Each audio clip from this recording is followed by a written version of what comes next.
자, 이 선천성 면역 반응과 후천성 면역 반응. 일단 선천성 면역 반응이라고 하는 것은 사실 꽤 광범위해 가지고서 심지어 일전에 우리가 봤던 식물에서도 사실 가지고 있는 어떤 방어 기작이라고 해서 그 다음에 일단 뭐 식물은 그까짓 거, 뭐 그까이 식물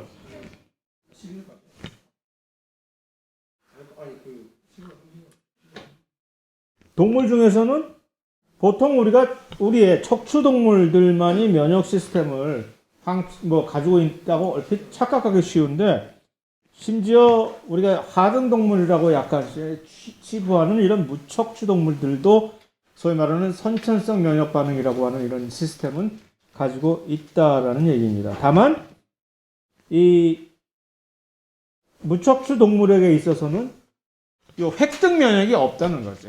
다시 말해서 무척추 동물들은 항체라고 하는 이 항체가 없음. 항체를 통한 면역 반응은 이 척추 동물들만의 일종의 특권, 새롭게 개발해낸 것이다라는 것이 이제 그래서 척추 동물은 이 선천성 면역 반응에 더해서 이제 거기다가 진화를 시켜서 새롭게 개발이 된 이 항체를 기반으로 한 후천성 면역 반응을 둘 다 가지고 있다라는 얘기입니다. 일단 선천성 면역 반응은 그럼에도 불구하고 무엇이 좋냐 하면은 빨라요. 들어오면 즉시로. 그러니까 척추동물과 무척추동물 둘 다 가지고 있는 이제 낡은 시스템, 옛날 올드한 시스템인 거지. 올드한 이 방어 시스템은 감염이 됐다 하면 외부에서 세균이 됐든 바이러스가 됐든 침입을 해서 감염이 돼서 들어오면 즉각적으로 신속하게 반응을 해야 하는 장점은 있습니다. 그 다음에 일단 척추동물에서는 뭐 항체, 획득 면역 좋긴 하지만 이거 역시 선천성 면역 반응 없이는 나중에 제대로 수행을 임무를 완수하지 못하는, 그러니까 일종의 모든 것의 기본이 되는 기초가 튼튼해야지 뭐가 제대로 언제나 되는 것처럼. 그래서 이제 정리를 하면 이렇게 이쪽 여러분들 다 가지고 있죠? 이 표? 네. 이걸 가지고 선을 이렇게 쫙 긋는다면은 여기서 이렇게 선을 색깔이 뭐 이런 색깔밖에 없네 내가. 긋는다면 이것을 이제 선천성과 후천성으로 이제 구분을 하는 경계선인데, 그러니까 선천성은 참 일단 못 들어오게 막은 외부에 방어 시스템을 못 들어오게 막아버리는 방어벽 같은 것도 일종의 선천성 면역 반응의 일부가 되는 거죠. 우리의 피부, 우리를 둘러싸고 있는 피부 역시 다 그러한 방어 시스템의 하나이고, 그 다음에 눈물, 콧물, 왜 우리가 눈물, 콧물 찔찔찔찔 맨날 하느냐, 이거 다 이런 들어와서 우리가 눈물, 콧물 흘리고 막 코에 막 뭐가 있고 하게 되면 그들이 들어와서 침출해서 늪지대를 통과해야 되니까 움직이기가 쉽지 않겠죠? 그러한 이점이 있는 거지.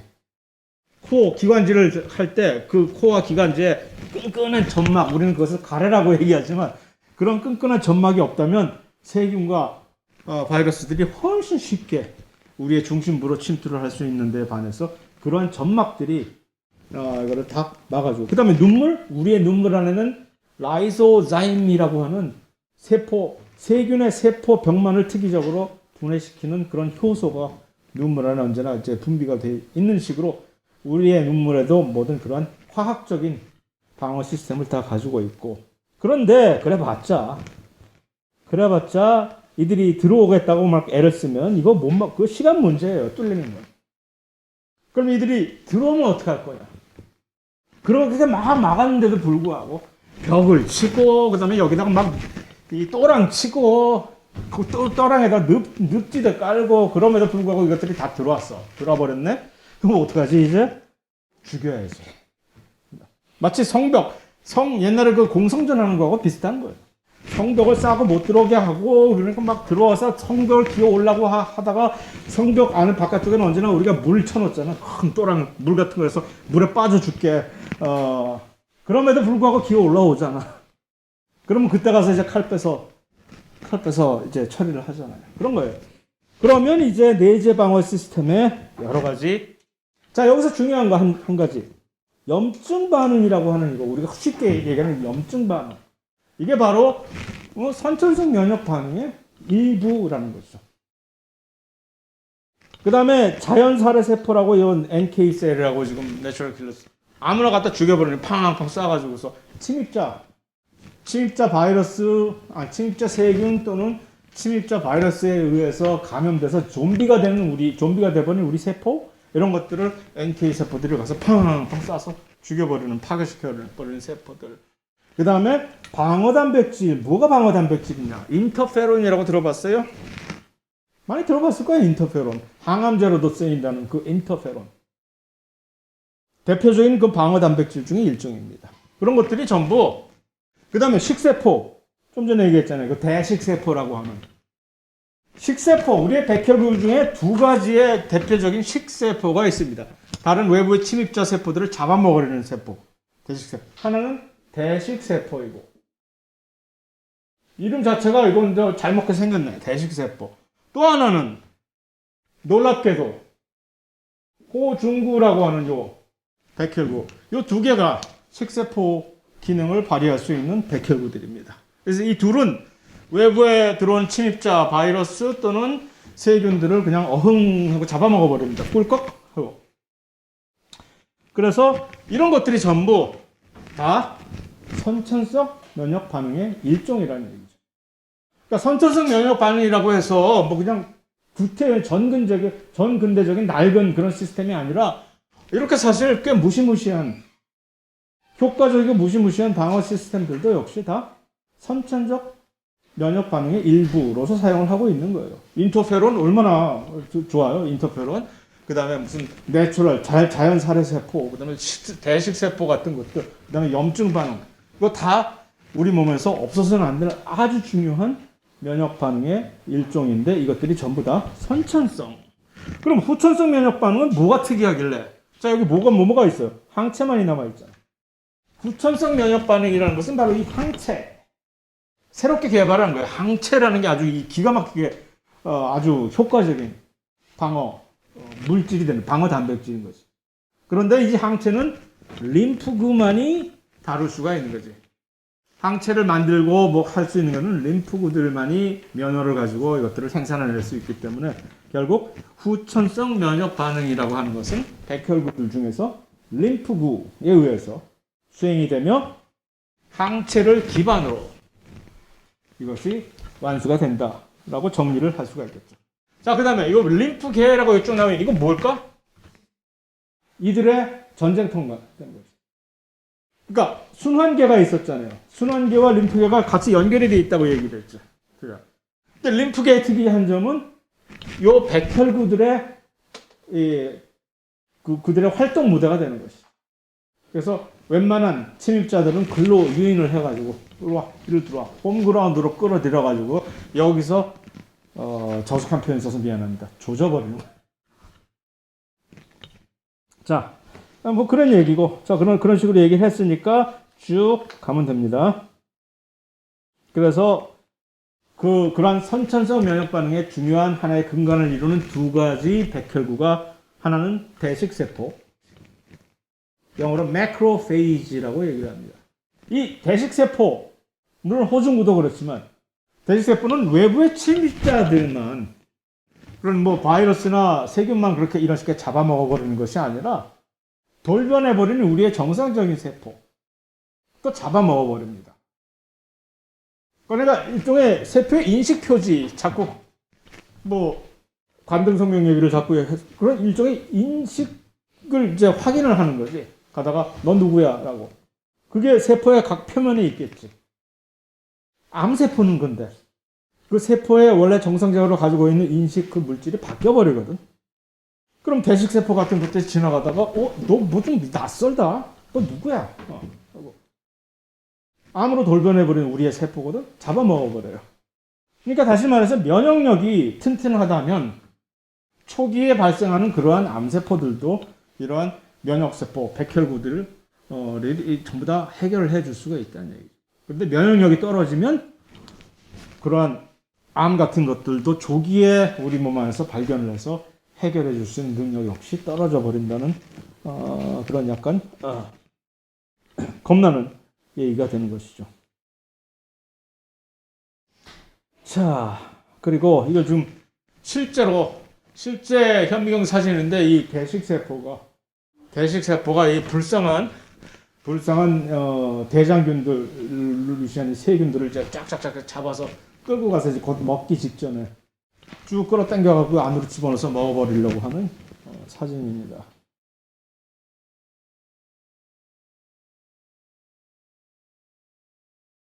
이건 그냥 가면 되고, 이건 걱정하지 않아도 되고. 그래서 일단 선천성 면역 반응은 신속하다고 얘기했죠. 빨라, 아주 좋아. 다만 단점은 뭘까? 단점은 금세 까먹어. 지가 무슨 물고기가 붕어라고. 그러니까 똑같은 병원군이 들어왔는데도 불구하고 나중에 왔는데 또 그냥 똑같은 반응을 그냥 구태의연하게 답습하고 있는 것이고. 그 다음에 또 한 가지 여기서 나와 있지 않은 또 한 가지 단점은 민간인 피해를 많이 그러니까 염증 반응 같은 거 일으킬 때 염증 반응을 왜 우리가 무서워합니까? 염증 반응 같은 것들은 사실 세균이 침입했을 때 거기에 대해서 우리가 일으키는 염증 반응인데 문제는 우리가 더 아파. 그렇게 하는 동안에 민가에 막 피해를 막 입히는 거야. 얘네들이 하다가 해서 우리의 세포 조직을 막 파괴시키고 하는 그런 이 부작용들이 꽤 많고. 그래서 빠른 것은 좋은데 그거 아주 중요하지. 빠른 것은 좋은데 어떤 특이적인 내가 저 녀석 어저께 봤던 녀석인데 또 왔네 라고 해서 특이적으로 대응할 수 있는 그런 조금 스마트한 대응 방법은 좀 떨어진다 하는 것이 선천성 면역 반응의 단점입니다. 특이성. 이 병원균에 대한 특이성을 갖지 못하는 그냥 무작위로 아무나 네가 누구든 난 상관없이 일단 무조건 나는 너를 파괴하면 끝이고 그러다 보면 우리 자체 세포 조직들도 많은 피해를 입게 되는 경우가 많고 후천성 면역 반응은 한 가지 딱 단점이 뭐냐 하면 늦어 시간이. 그러니까 후천성 면역 반응에만 의존을 했다간 어떤 경우에는 와서 그냥 완전히 그들이 우리를 완전히 다 침탈한 후에나 결국 슬슬 반응할 수 있게 될 수 있을지도 몰라. 다만 중요한 점은 한번 그렇게 겪고 나면 그 다음에는 이 후천성 면역, 항체를 통한 이 후천성 면역 반응은 그 다음번에 그 녀석이 또 재차 침입을 하게 될 경우에는 가차없이 신속하게 효과적으로 무자비하게 그들을 없애버릴 수 있는 장점이 있는 것이 후천성 면역 반응입니다. 자, 일단 선천성 면역 반응부터 몇 개. 요 인터페론 그런 방어 단백질이라고 얘기했잖아요. 이 인터페론은 특히 바이러스에 대해서 아주 효과적인 그런 방어 단백질인데 인터페론은 뭐냐 하면은 바이러스에 감염된 세포가 만들어내는 신호 전달 물질입니다. 일단 인터페론이 항암제로 주로 잘 많이 알려져 있는데 원래는 바이러스에 감염되면 이 세포는 좀비가 돼버리잖아. 좀비가 된다는 얘기는 좀 우스갯소리고 일단 세포가 바이러스에 감염이 됐어. 그럼 자기가 이제 가망이 없다는 걸 아는 거지. 나 바이러스 감염이 없네. 그럼 그냥 죽어버리는 게 아니라 이 세포는 어떻게 하면 인터페론이라는 것들을 만들어가지고서 밖에 뿌려버려. 이게 일종의 봉화불 울리는 거가 비슷한 신호지. 나 감염됐다 하고. 그럼 옆에 이웃세포들한테는 최소한 알리는 거죠. 이게. 이웃세포들은 알아서 대비를 하라고. 그러니까 그것을 전달하는, 그러니까 그런 식으로 그것을 전달을 해주는 역할을 하는 것이 인터페론입니다. 그래서 다른 건 필요 없고 신호물질이라는 거를 키워드로 생각을 해놓으면 편합니다. 인터페론은 무엇이냐? 신호물질이야. 어디서 만들어지냐? 바이러스에 감염된 세포에서 만들어져. 인터페론은 뭐예요? 단백질이에요. 인터페론은 단백질인데 신호 전달 역할을 해주는 신호물질이에요. 바이러스에 감염되면 그 세포가 만들어서 던져버려. 그럼 옆에 있는 주변 이웃세포는 최소한 인터페론을 보고 아, 저 세포가 바이러스에 감염이 됐구나 하는 걸 아는 거지. 그러면 이 세포는 어떻게 해야 되지? 나는 감염되지 말아야 되겠구나. 준비를 해야 되겠지. 그렇게 하라고 하는 것이 바로 인터페론입니다. 그래서 이 그림이 바로 그 바이러스가 들어오면 나는 가망이 없으나 인터페론을 만들어서 밖에 뿌려버리면 그럼 옆에 세포는 최소한 인터페론을 인식을 할 수 있는 뭔가 수용체가 있겠지. 그래서 인터페론이 이 옆에 이웃 세포로 들어가면 무슨 일을 할까? 바이러스가 더 이상 못 들어오도록 대비를 합니다.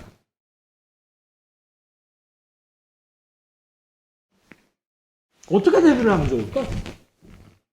여러분들이 이웃 세포라면, 여러분들이 만약 이웃 세포였는데 이 옆집이 바이러스에 감염됐다는 것을 이제 알았어. 인터페론이 띵동 초인종을 눌러갖고 와서 알았어. 그럼 여러분은 어떤 식으로 대비를 하시겠습니까?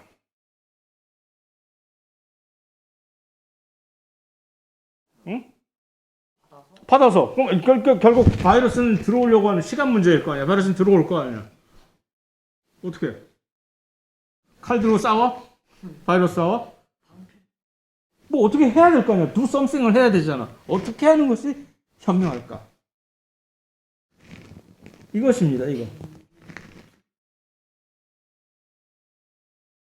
마치 나폴레옹이 러시아를 겨울에 쳐들어갔더니 모스크바를 딱 들어갔더니 아무것도 없는 거라. 전부 다 불태워버리고 도망가 버렸어. 그럼 뭐 어쩌라고. 그래서 패퇴하고 돌아갔잖아. 나폴레옹이 한 것처럼 세포가 옆에 바이러스가 들어왔다는 것을 알면 이 세포는 일단 이것을 억제해버려. 왜? 이것이 왜 효과가 있을까? 바이러스는 뭡니까? 코로나 바이러스, 무슨 뭐 에이즈 바이러스, HIV 바이러스. 바이러스는 뭐야? 한마디로 말해서 DNA 또는 RNA잖아. 그냥 그거잖아. 이런 식으로 그냥 지가 들어오는 거잖아. 어떤 바이러스는 DNA 바이러스고 어떤 바이러스는 그냥 RNA 바이러스. 어떤 바이러스는 RNA 형태로 있다가 우리 몸에 들어와가지고 DNA로 돌변해버리는 그런 바이러스도 있어. 그게 바로 에이즈를 일으키는 HIV 바이러스가 그런 거죠. 어쨌든 바이러스라는 거는 전부 그들의 유전 물질 뿐이라는 얘기입니다. 이게 뭐가 그렇게 무서워? 들어와서 뭐 어떻게 하길래? 얘들은 들어와서 뭐 숟가락 하나 들고 들어오잖아. 숟가락 하나 들고 들어와가지고서 우리가 밥상 차려놓는데 그냥 숟가락 하나 얹어놓고 지가 다 먹는 게 바이러스의 행태잖아. 들어와서 자기들의 복제를 해야 되는 거야. DNA 복제를 하든가. 자, 만약 당신이 DNA 바이러스라면 어떻게 해야 되겠어? 들어왔어. 숙주세포 들어왔어. 그럼 숙주세포가 DNA 복제를 할 준비가 돼 있어야 기분이 좋을 거 아니야. 숙주세포가 이미 난 문 닫았어. 나 은퇴했어. 세포 주기, DNA 복제를 하려면 세포 주기가 돌아가야 되잖아.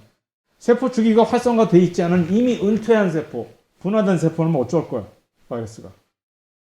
뭐 됐네?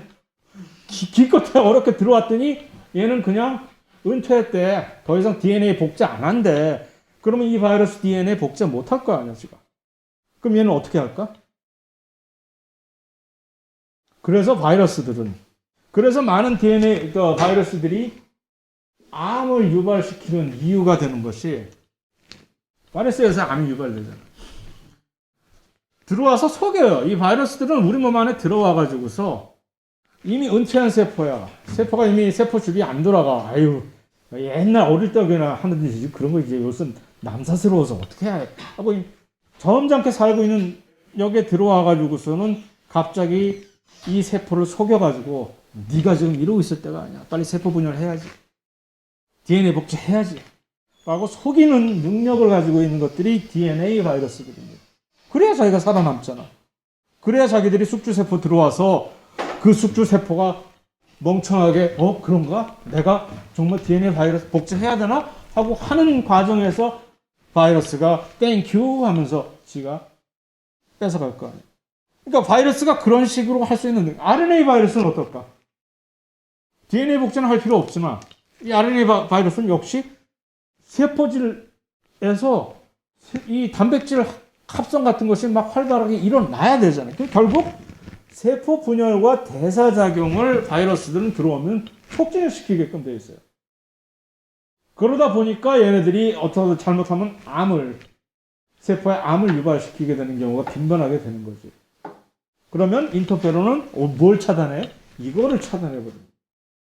들어와 봤자 바이러스가 들어와서 아무리 이걸 속이려고 해도 안 속지롱 하고 이미 우리는 문 다 닫았지롱 하고 그래서 이것이 그렇기 때문에 바로 이것이 이 인터페론이 항암제로도 사용이 될 수가 있는 이유가 바로 항암제는 뭐예요? 세포 분열을 억제를 시키면 항암제들. 인터페론은 그럼 바이러스들이 들어왔을 때 막 이런 식으로 세포 분열을 촉진시키는 그런 식으로 속이는 그 기전을 인터페론이 막아버리니까 똑같은 원리로 항암제로도 일부 사용이 될 수가 있는 이유가 되는 겁니다.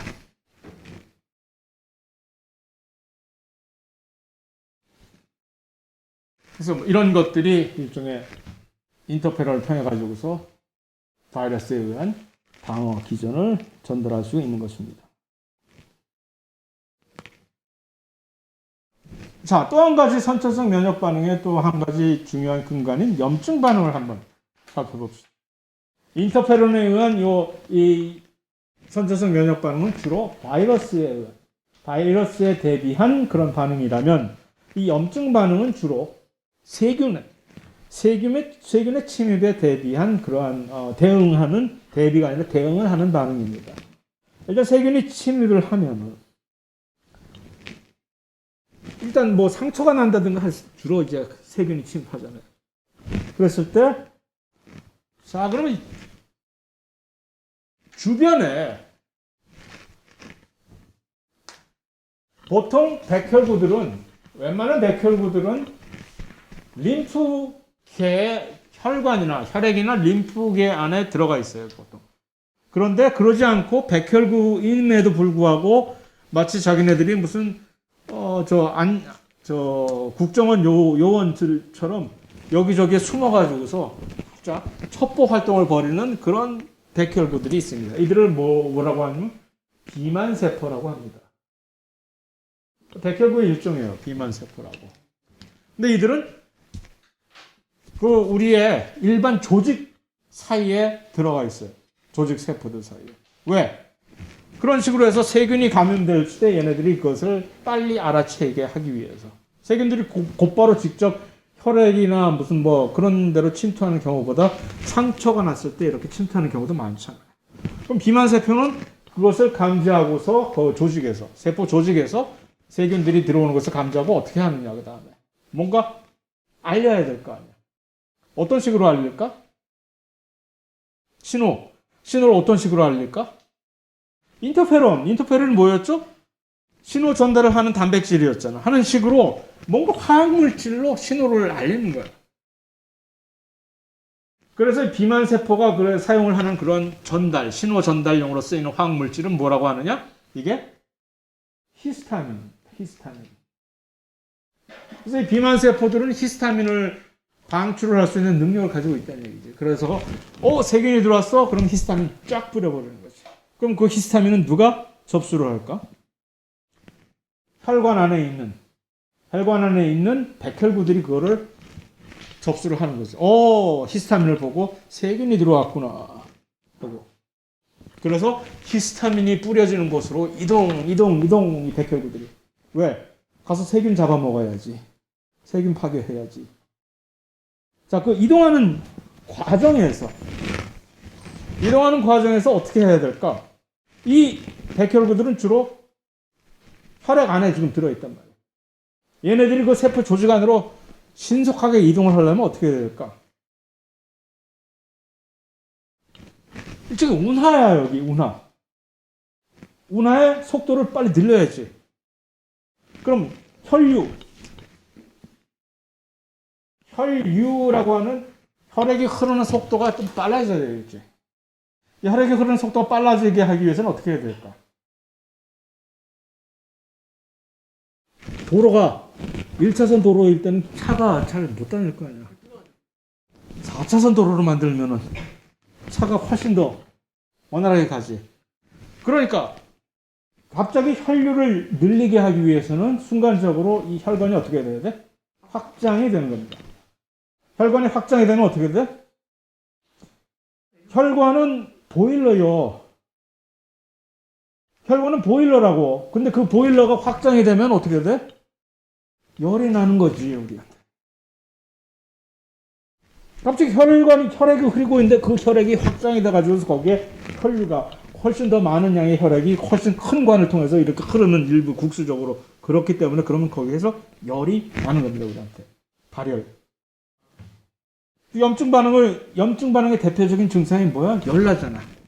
무슨 세균이 들어와갖고 세균과 막 싸움을 하느라고 열이 나는 게 아니라 빨리 세균이 감염된 그 지역으로 우리의 백혈구들을 보내기 위해서 이 혈관을 확장시키고 혈류를 빨리 보내게 하고 혈류를 늘리고 하는 그 과정에서 열이 발생을 하게 된다는 얘기죠. 그러면 얘네들이 빨리 움직여가지고서 저희 가서 주로 이제 식세포 같은 것들이 그래서 세균을 전부 잡아먹어버린다는 얘기입니다.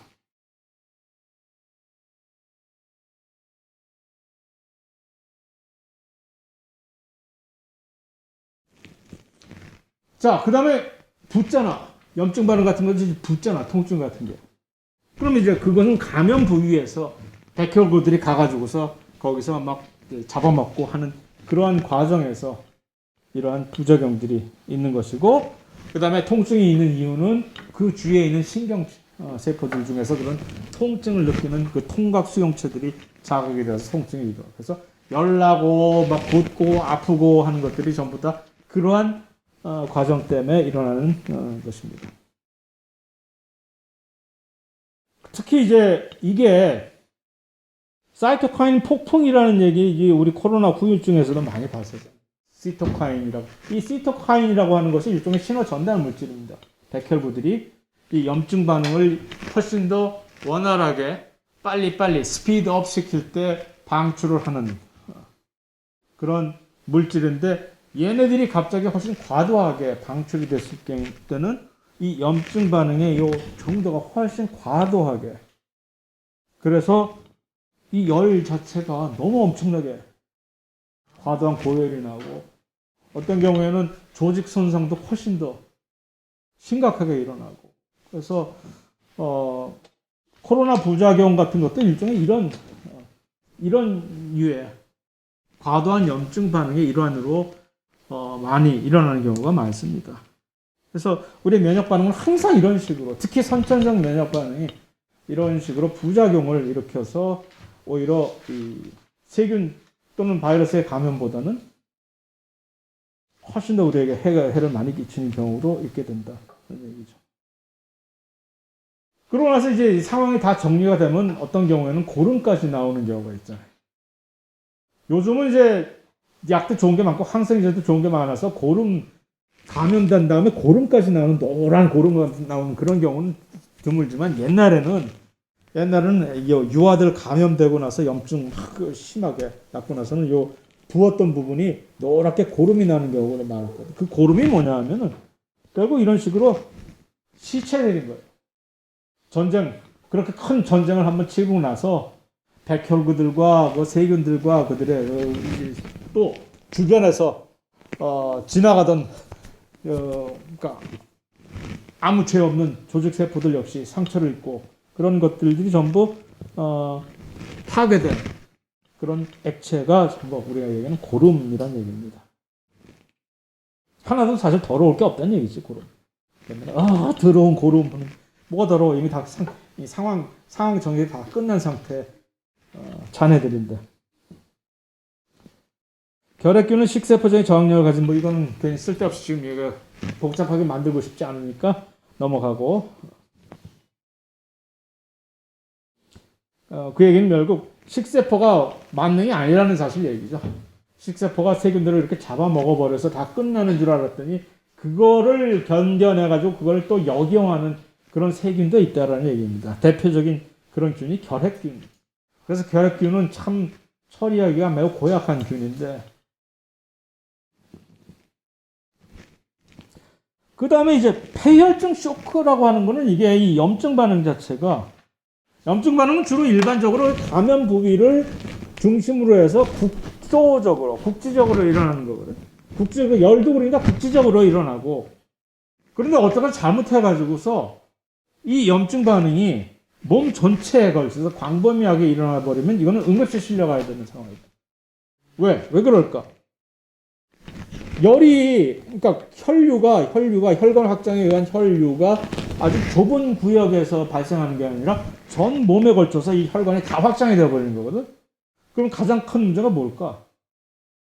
혈류가 빠르게 움직이는 것도 좋지만 그게 문제가 아니라 더 이상 이게 전 몸에서 그것이 일어나 버리면 혈압이 급격하게 떨어져 버리게 되는 거예요.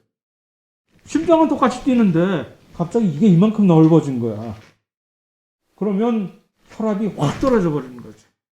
그래서 그렇게 되면 아주 큰 응급 상황이 발생하기 때문에, 그래서 이제 혈압이 떨어지면 제일 큰 문제는 이제 산소 공급이 제대로 안 돼요. 혈류를 증가시키는 거는 일부 아주 국지적으로 그런 식으로 했을 때 해결되는 문제지, 이거를 몸 전체에다 다 적용시키는 그런 멍청한 놈이 어딨어. 그런데 그런 멍청한 반응을 할 때가 많다는 얘기예요. 이 림프계는 결국 이 전쟁터라는 얘기인데, 이거 했다간 별로 뭐 감당이 안 될 테니까 딱 림프계라고 하는 특별한 혈관계처럼, 심혈관계처럼 특별한 마치 반으로 구성된 우리의 이 몸 안에 있는 관이, 여러 백혈구들이 그 안에서 상주하면서 이 감염, 세균 또는 바이러스들의 감염에 대처하는 장소다라는 것만 알아두시면 됩니다.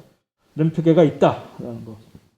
사실 편도선이라는 게 바로 림프계의 일부입니다. 림프계 편도선이 일부, 이제 뭐라고 얘기할까? 고속도로라고 치면, 림프계를 하나의 일종의 고속도로라고 치면, 중부고속도로 뭐 하는 식으로 고속도로라고 치면 편도선은 하나의 휴게소라고나 할까? 잠시 나가가지고서 쉬었다가 할 수 있는. 그러니까 감염이 되면 편도선이 붓지.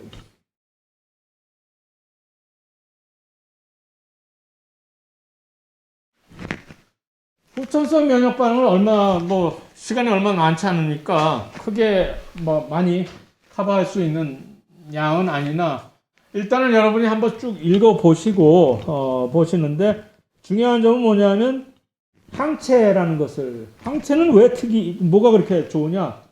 특이적으로 항원이라고 하는 어떤 외부 침입 세균이나 또는 바이러스의 표면에 생김새를 인식을 해가지고 특이적으로 결합을 하는 게 항체잖아요. 코로나 바이러스에 대해서는 어떤 특별한 항체를 만든다. 그럼 코로나 바이러스의 그 스파이크 단백질, 표면에 있는 스파이크 단백질에 대해서 특이적으로 인식을 해서 결합을 할 수 있는 항체를 만든다는 거잖아요. 그거를 이제 옛날에는 구태연하게 단백질을 기반으로 해서 언제나 항상 항체를 만들었었는데, 요즘 모더나라든가 파이자라든가 하는 그런 백신들은 단백질을 만들어서 항체를 그렇게 정제를 하는 것이 아니라 직접 DNA나 RNA를, 그 단백질을 만들어내는 DNA 또는 RNA를 직접 주입을 해가지고서 만들어내게 되는 게 훨씬 빠르지. 만약 그런 DNA나 RNA 형식으로 이런 항체를 만들 생각을 하지 않고 옛날과 같은 그런 전통적인 방식으로 항체를 만들 생각을, 코로나 바이러스에 대해서 만들 생각을 했었으면 거의 훨씬 더 많은 인류들이 죽음을 당했을 거예요. 시간적으로 훨씬 더 오랜 시간이 걸렸을 겁니다. 그래서 이 DNA 또는 RNA 기반의 그런 백신이 시간을 얼마나 단축시킬 수 있었는지, 그건 사실 우리 일반 사람들이 이제 인정을 해주지 못하는 건데, 그 덕택에 그나마 저놈의 더러운 코로나 바이러스에서 조금이나마 뭐를 대응을 빨리 할 수가 있게 된 것이고, 항체는 왜 그렇게 특별하게 어느 물질을 항원이라고 하는 어떤 세균 또는 바이러스가 특이적으로 가지고 있는 물질의 생김새를 인식을 할 수가 있는가 하면, 항체는 일반적으로 이런 식으로 Y자 형태로 생긴 단백질로서 마치 이 끝부분은 집게, 가재나 개의 손 집게처럼 생긴 요 끝부분이 아주 특이적으로 각각의 항체 종류마다 특이적으로 구조를, 모양을 가지고 있기 때문에 그 특이적인 모양과 결합을 특이적으로 할 수 있는 물질은 무조건 전부 인식을 할 수가 있다는 게 항체 특이점입니다. 그래서 이 항체라는 것은 누가 만든다고? 내가 뭐라고 했어? 항체는 누가 만든다고? 비림프구, 땡큐. 비림프구라고 하는 특이적인 백혈구에서만 만들 수 있는 거죠. 그래서 이 비림프구는 이 항체를 각각의 기기묘묘하게 이 부분이 전부 다 달라야 될 거 아니에요. 그러니까 항체 종류마다 이 부분이 특이적으로 달라야, 구조가 달라야 서로 다른 항원들을 인식을 하고 결합을 할 수가 있죠. 어떻게 이걸 전부 다 다른 이런 단백질들을 다 만들어내지? 그걸 만들어내는 그 기전이, 메커니즘이 매우 희한한데, 불행하게도 여기서 그걸 설명해 드릴 수가 없어서 조금 복잡한 유전자의 이 서로 마치 우리가 고스톱이나 카드 칠 때 패 섞듯이 유전자들을 이런 식으로 섞어버리는 그런 기전에 의해서 여러 가지 다양한 종류의 항체를 만들 수가 있는데 안타깝네. 어쨌든 그래서 그런 식으로 만들 수가 있다라는 얘기입니다. 그래서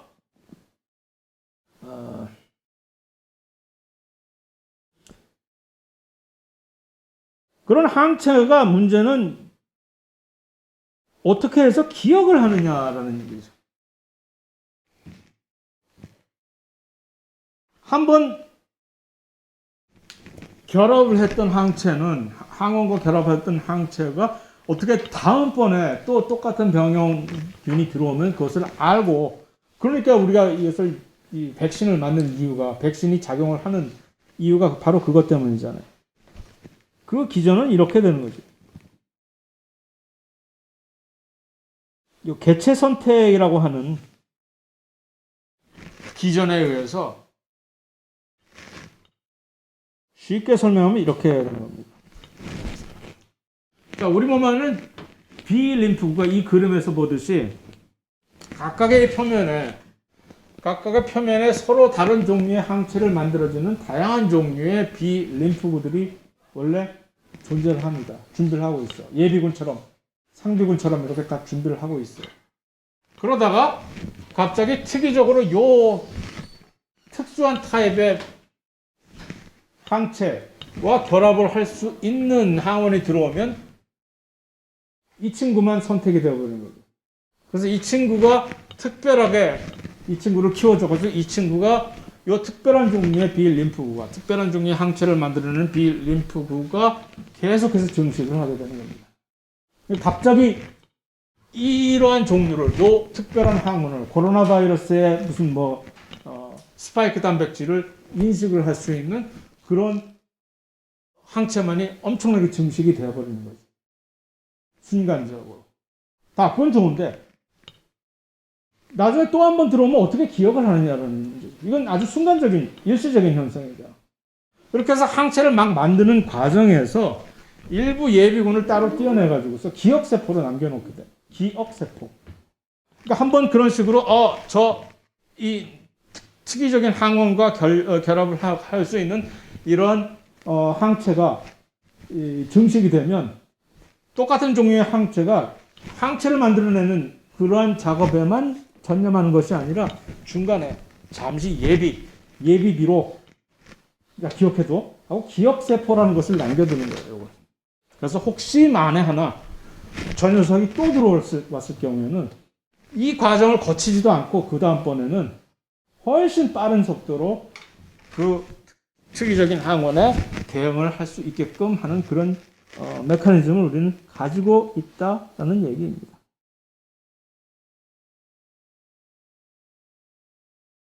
그래서 이 면역, 백신에 의한 이런 것은 1차 면역 반응과 2차 면역 반응으로 나눠줄 수가 있는 건데, 1차 면역 반응은 처음 보는, 들어오는 항원을 이제 처음 겪어보는, 처음 경험할 경우에는 그런 것을 1차 면역 반응이라고 하는 거죠.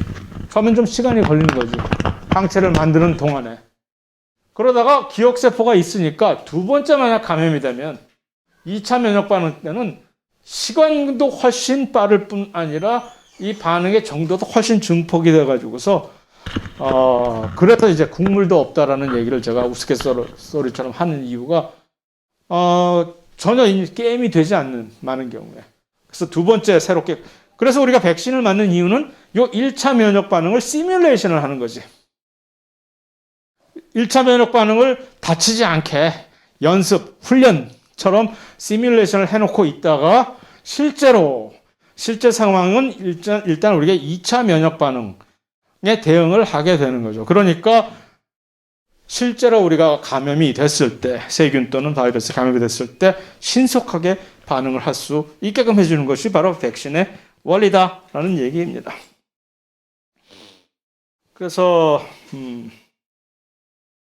자, 마지막으로 에이즈 바이러스 같은 것도 얘기하고 싶으면 시간이 없으니까 에이즈 바이러스에 관한 HIV 바이러스에 관한 것은 여러분들이 그냥 따로 한번 읽어보고 마지막으로 오늘 제가 이제 결론적으로 항체에 관한 항체가 좋아. 항체는 다 좋은데 특이적으로 항원을 인식해서 그런 깔끔한 반응을 유발시킬 수 있으니까 참 좋은데 우리가 어쩌면 여러분들 중에 많은 분들이 간과하고 있는 것이 항체 스스로는 아무것도 못한다라는 점을. 항체는 뭐 하는 겁니까? 항원을 붙잡고 있어. 그럼 어떻게 되는데? 그러면 붙잡고만 있다고 해서 그 항원을 가지고 있는 세균이나 바이러스가 파괴가 됩니까? 안 돼요. 항체라는 것은 어떤 특이적인 그런 표적 물질을 인식을 할 수 있는 것은 좋으나 마치 누가 들어왔어. 강도가 들어왔어. 작은 힘없는 항체는 작은 힘없는 강아지 정도라고나 할까? 바지깡아리 그 들어온 강도의 바지 가랭이를 붙들고 시간을 끌 수는 있으나 실제적으로 그 강도를 제거하는 친구는 누구라 해야 돼? 힘 있는 누군가가 와줘야 되는 거지. 그게 누굴까? 선천성 면역세포의 그 주요 이 인자들입니다. 예를 들어서 대식세포라든가. 그래서 항체는 그것을 붙잡고만 있는 거야. 그래서 그 붙잡고 있는 기전이 요거 세 개가 중화라든가 응집이라든가 무슨 침전이라든가 하는 식으로 누가 들어왔어? 바이러스가 들어왔어. 그 바이러스가 어떤 효과를 보지 못하게 항체들이 그 껍데기를 이렇게 코팅을 시켜놓고 기다리고 있는 거야. 또는 세균이 들어왔어. 항체들이 둘러싸가지고 세균들끼리 그냥 뭉쳐서 자기들끼리 뭉쳐서 어디 딴 데 가지 못하게 이렇게 있는 거야. 응집이라고 해요. 또는 심하게 어떤 특별한 무슨 독성 물질을 뿜는 항원이 있다고 칩시다. 걔네들을 전부 이런 식으로 뭉쳐가지고서 침전시키게 돼가지고 효과를 얻게 만든다. 어쨌든 이 세 가지 공통점은 세균에 의한 또는 바이러스에 의한 어떤 특별한 물질, 우리에게 해가 되는 물질이 들어왔을 때 그들의 효과를 코팅을 시켜가지고서 붙잡고 있어가지고서 응집을 시켜가지고서 어디 가서 막 장난치지 못하게 이렇게 붙들고 있는 것이 항체의 효과라는 것입니다. 그러면 그러고 있는 동안에 시간을 끄는 동안에 누가 와야 돼? 이런 큰형님이 와야지. 대식세포 같은 친구들이 와서 어흥 하고 잡아먹어 줘야 끝난다는 얘기입니다. 또는 어떤 경우는 대식세포 같은 것을 거치지 않고 보체계라고 하는 어떤 그런 일종의 총 들고 다니는 세포라고 보면 됩니다. 이들이 와가지고서 총 빵빵 쏴서 구멍을 뚫어버리는 그런 경우도 있고. 어쨌든 무엇이 됐든지 간에 요 후천성 면역 반응은 선천성 면역 반응이 와서 해결해 주지 않으면 후천성 면역 반응 자체로는 끝내지를 못한다는 얘기입니다. 오케이? 거기까지입니다. 그리고 나머지는 이제 여러분들이 스스로 한번 살펴보고 읽어보시고 시험에 대비하고 혹시 족보 문제에 질문이 있으면 언제든지 문자나 이메일로 하시기 바랍니다.